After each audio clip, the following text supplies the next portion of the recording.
Antara nikmat yang sekian banyak yang Allah berikan kepada kita dengan musibah yang Allah berikan kepada kita, lebih banyak nikmat atau musibah? Saya ulangi lagi. Dari nikmat yang Allah berikan kepada kita sekian banyak dan tahunan yang Allah berikan, dari mulai sehari ini nggak ada sedetik pun nikmat yang kita nggak peroleh. Pasti kita peroleh. Satu detik mesti ada peroleh nikmat. Dari mulai hari terus sampai pekan, tahun, sampai sekarang ini, nikmat yang Allah berikan kepada kita dibandingkan dengan musibah yang kita terima, lebih banyak mana? Nikmat, jelas. Musibah yang menimpa manusia bentuknya gempa, banjir, roboh, ada yang meninggal, ada yang... Ini kecil dibandingkan dengan nikmat yang Allah berikan. Nikmat sangat banyak, tapi musibah sedikit. Nggak mungkin Allah akan memberikan musibah terus yang akan menghancurkan manusia. Tidak mungkin. Tidak mungkin. Allah memberikan musibah pada kita. Itu ada hikmah yang luar biasa. Coba kita merenung dari musibah-musibah yang menimpa kepada kita ini. Apa yang terjadi bagi kita? Pasti ada pelajaran yang besar yang kita harus lihat. Allah menyebutkan di dalam surah Asy-Syura. Di surah Asy-Syura, surah 42 ayat 30, Allah berfirman, "Wa ma asabakum min musibatin fabima kasabat aydikum wa ya'fu an katsir." Apa saja musibah yang menimpa kalian dengan sebab dosa-dosa kalian, dan Allah banyak memberikan maaf kepada kalian. Kita renung dari ayat ini. Kita merenungkan ayat ini.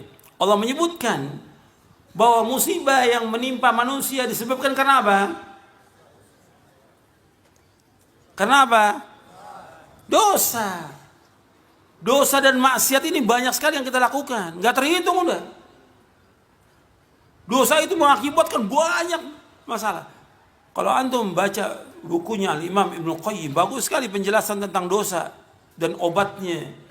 Ad-Da' wad-Dawa. Bukunya Imam Ibnu Qayyim, Ad-Da' wad-Dawa. Penyakit dan obatnya. Karena dosa ini penyakit. Mendatangkan banyak bencana. Bencana yang luar biasa disebabkan karena dosa. Dosa ini banyak sekali dilakukan oleh manusia. Kita nggak bisa diam. Kita harus lihat kejadian seperti ini. Yang pertama kali yang harus kita ingat. Pertama kali, ya taubat kepada Allah Ta'ala. Taubat kepada Allah. Adanya gempa, adanya kematian, ada orang yang tertimpa bangunan dan ini. Kita taubat kepada Allah. Ini taubat dosa kita. Karena semua yang terjadi kerusakan disebabkan tangan-tangan manusia. Zaharal fasadu fil barri wal bahri bima kasabat aydin nas. Semua kerusakan yang terjadi di darat dan lautan dengan sebab tangan manusia. Maka Allah timpakan kepada mereka agar mereka kembali kepada Allah Ta'ala. Dosa ini banyak. Kita wajib taubat kepada Allah. Taubat atas semua dosa. Kembali dengan betul taubatan nasuha. Kembali udah. Jangan sampai kita berbuat dosa lagi. Syaratnya 3 taubat itu. Yang pertama, yaitu kita meninggalkan perbuatan dosa itu. Harus kita tinggalkan dosa itu. Yang kedua, menyesali.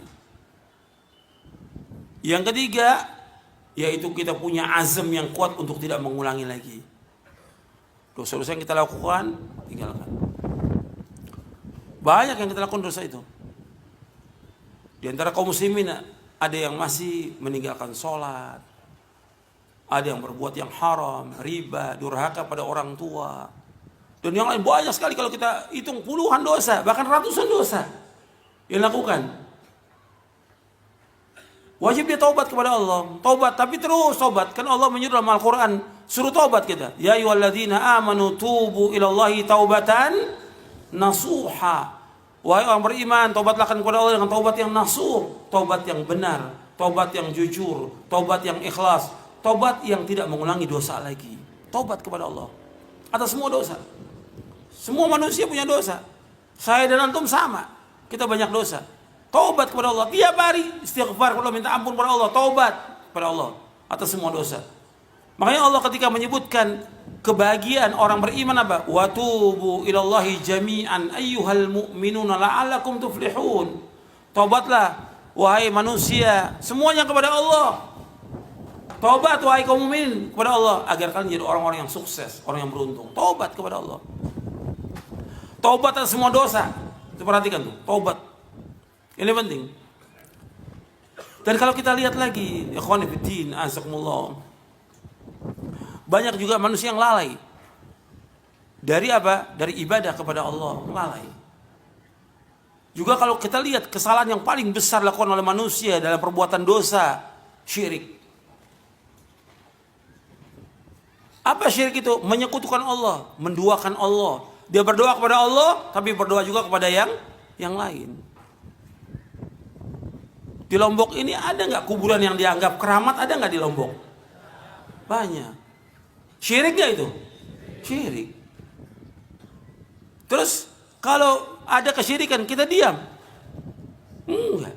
Ada orang yang maksiat, terbuka auratnya, telanjang, kemudian dia berbuat zina. Kita biarkan. Harus ada apa di sini? Amar ma'ruf, nahi mungkar. Harus ada. Semuanya harus ada. Dari setiap pribadi, rumah tangga harus. Masyarakat, kepala masyarakat. Terus. Semuanya kepala desa, wali kota, bupati, dan yang lain. Terus semua pejabat harus turun, gak boleh diam. Karena apa? Karena diantara sebab terjadinya gempa, kebanjiran, petaka, dan lainnya. Karena manusia lalai dari amar ma'ruf, nahi mungkar. Perhatikan itu. Ketika dibiarkan kemungkaran, ya terus musibah akan datang. Terus bencana akan datang. Kita harus terus menyuruh yang ma'ruf, mencegah yang mungkar. Terus. Karena inti dari agama Islam ini, al-amru bil ma'ruf wan nahyu anil mungkar. Inti agama ini menyuruh yang ma'ruf, mencegah yang mungkar. Ma'ruf yang paling ma'ruf apa? Saya ulangi lagi. Jangan bengong. Perhatikan. Ma'ruf yang paling ma'ruf apa? Tauhid kepada Allah. Mungkar yang paling mungkar apa? Syirik. Gak bisa dibiarkan kesyirikan.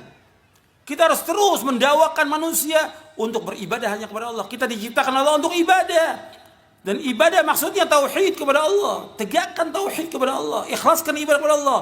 Kita tujukan seluruh bentuk ibadah hanya kepada Allah. Qul inna salati wa nusuki wa mahyaya wa mamati lillahi rabbil alamin la syarika lahu wa bidzalika umirtu wa ana awwalul muslimin. Allah berfirman di akhir-akhir surah Al-An'am, Qul, katakanlah, sesungguhnya salatku, ibadahku, hidupku dan matiku semata-mata karena Allah. Enggak ada sekutu bagi Allah. Demikian aku diperintah. Dan aku yang pertama Islam. Allah perintah kita apa? Untuk mentauhidkan Allah. Seluruh ibadah kita ini untuk Allah SWT, bukan untuk manusia. Apalagi untuk orang mati. Bagaimana orang datang ke kuburan minta sesuatu? Kuburan siapa aja nggak bisa memberikan sesuatu kepada kita, nggak akan bisa. Kok datang ke kuburan keramat minta? Ke kuburan wali, kuburan tuan guru, kuburan habib, nggak ada yang bisa. Mereka nggak mendengar dan nggak bisa menjawab.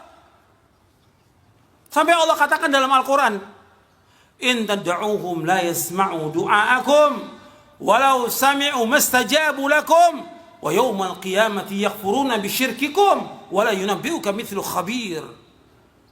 Kata Allah dalam surah Fatir, Allah berfirman, in tad'uuhum la yasma'u du'aakum. Seandainya kalian berdoa meminta kepada mereka, mereka enggak dengar. Orang yang mati, siapapun dia orang enggak dengar, orang yang minta. Walau sami'u, seandainya mereka mendengar, mastajabu lakum, mereka enggak akan bisa menjawab. Enggak akan bisa menjawab.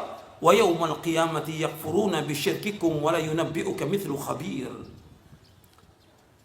Kata Allah, seandainya nanti di hari kiamat mereka akan jadi musuh bagi kamu. Mengingkari kesyirikan kalian. Dan enggak ada yang bisa menjelaskan kecuali Allah yang Maha mengetahui.